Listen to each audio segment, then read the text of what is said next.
News at 10. To other stories, civil society organizations have warned the chairman of the Economic and Financial Crimes Commission not to allow previous management left in the commission dent his image as the head of the commission. The anti-corruption activist, numbering over 300, said it was pertinent for them to warn against the misuse of the EFCC by politicians as a tool for victimization, which is surfacing again. They referred to the Kogi State government's press statement, which was released on Tuesday, alerting the public to an alleged fresh move by the commission to witch hunt the former governor with spurious claims for political reasons.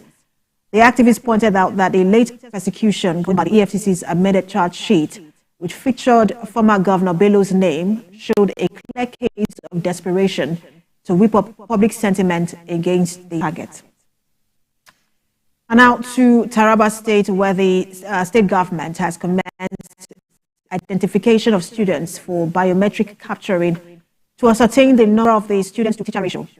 Speaking at the inauguration in Jalingo, Governor Kefas said his administration is committed to creating an inclusive and equitable educational system. Correspondent Owolabi Adeosi filed in this report.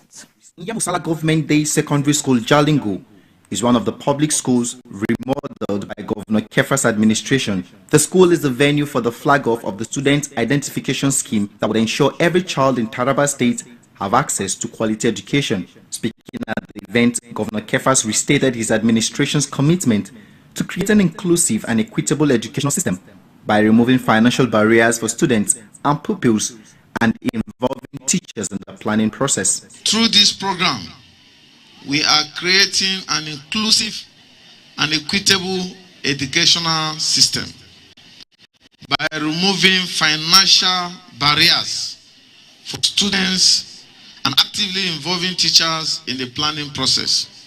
We are forging a holistic approach to the education. He said that in recognition of the role of the teachers in education, they will also be captured as their insights and dedication are vital in ensuring high standards of learning. He added that the government is going to foster collaboration and a sustainable framework for educational excellence in the state. Therefore, our teachers are not just educators.